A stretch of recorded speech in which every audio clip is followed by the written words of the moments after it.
Hello everyone, welcome back to the garden. This is the Glades Garden Girl, your creative cultivator. In this video, I am going to be sharing how I am going to stake a few of my plants. I believe that I have about 13 pieces of metal stakes that I recently got from a family friend. The reason why I'm doing this video is because one of my sisters recently started gardening after watching a few of my videos. She's so excited and she kept laughing every single time she left to go to the grocery store to pick up something. She said, I don't know why I always end up in the gardening section looking for flowers and looking for plants. I told her, gardening is very addicting. Once you start it, it's very hard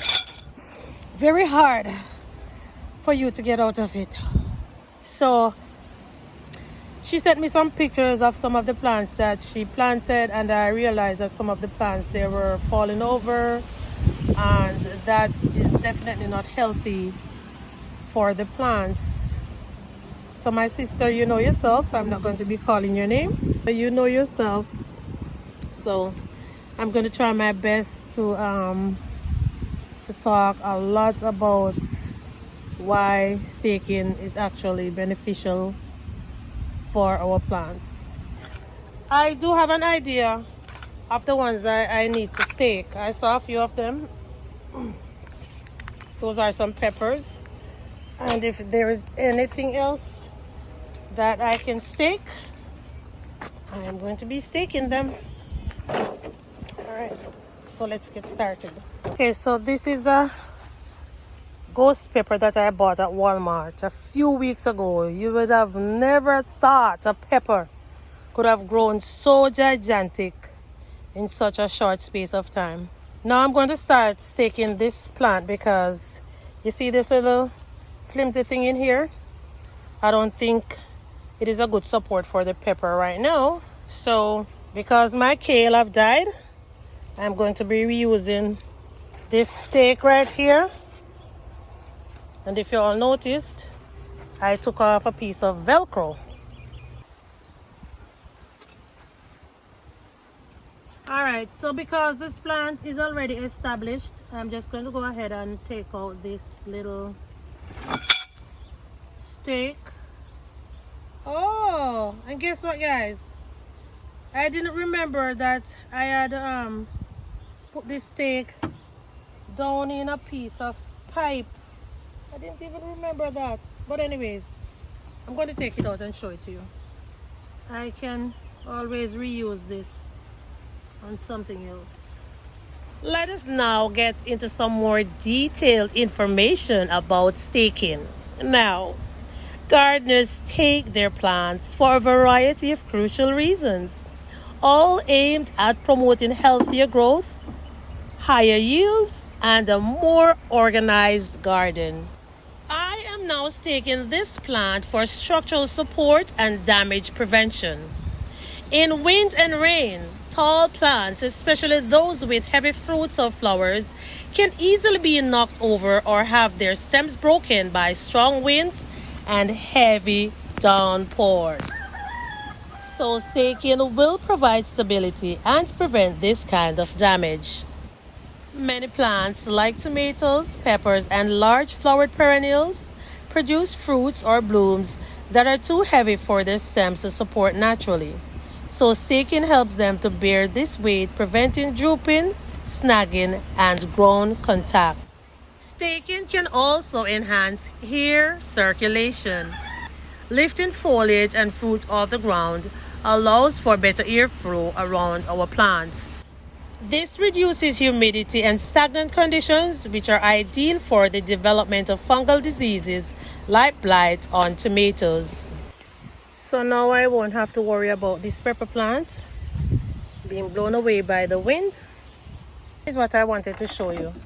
I have a piece of pipe and I stuck this little, I think it's a bamboo stake down inside of it when I had it in here. Now let's move on to some other peppers that really need staking.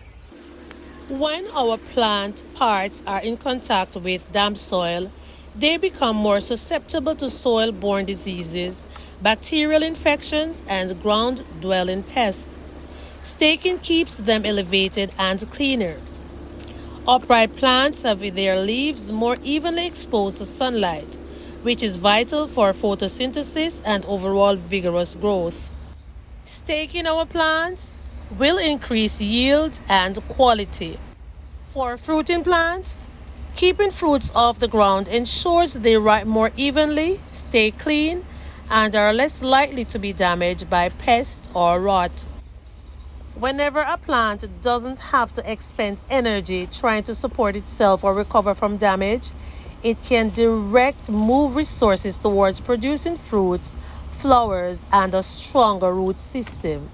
Staking plants gives easier access for maintenance and harvesting. Stake plants grow vertically, making it much simpler to water, prune, inspect for pests, and harvest ripe produce.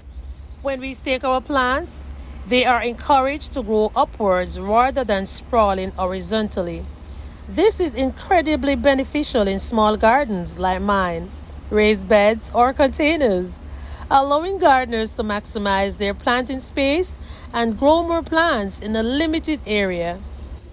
Staked plants create a more organized, neat, and visually appealing garden. As you can all see what's happening in my garden. It prevents the messy, tangled look of plants that are left to flop. In essence, staking is a proactive measure that helps plants overcome their natural limitations, protecting them from environmental stressors and maximizing their potential for a healthy growth and bountiful harvest. Now look at this pepper plant. You see how crooked it looks? And it was even falling over. This is one that really needs to be staked.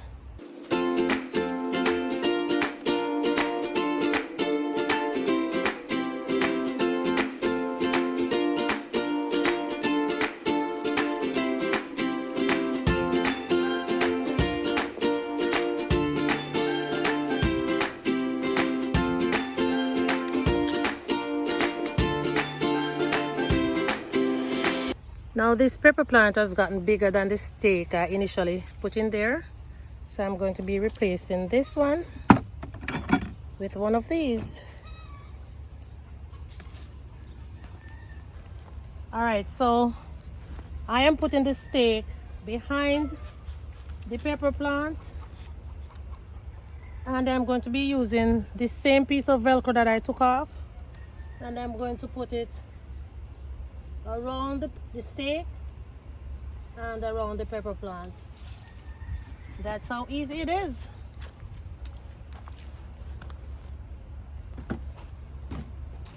I'm going to change the stake on this one as well, because this is just a little piece of stick or bamboo, and this plant is getting very big.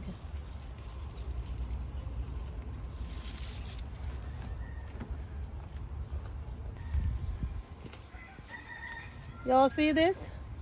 Look at this. Just a little piece of stick was holding up that pepper plant. I'm going to change that. All right, so let's use one of this.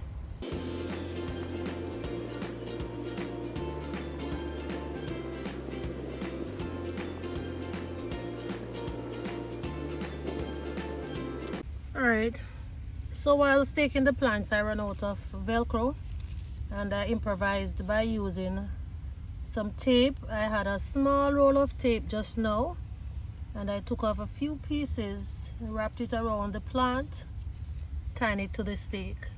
So you can do this, but don't you ever use these. Do not use zip ties to stake your plants to the post, because while the plants are growing, they will just I know that the Velcro will cut into the plant and destroy it. Now this is a mystery because I was just using my little roll of tape, and it just vanished. It probably dropped somewhere while I was working, but I don't know where it is. All right, so I have staked, let me see, 1 2 3 4 5 6 7 8 9 10 plants, and I have 2 more here, and I did one up here. Where's the other one? No, I think I miscounted. I probably miscounted. Let me take this one down. What should I do? Oh yeah. No. Yeah, I'm gonna put this one lower because I have some zinnias. And this one right here that was blocking my view. Right. There we go. So now the zinnias is in the back and the peppers lower, the lower section. And these peppers that I have in these black pots, they should have been in the white pots, but see, I have some extra white pots that I should actually put the peppers in, but trust me, oh gosh, time wait and no man. Yeah, so that's all I have to say about staking. If you have any questions or comments, please do not hesitate to mention them down below.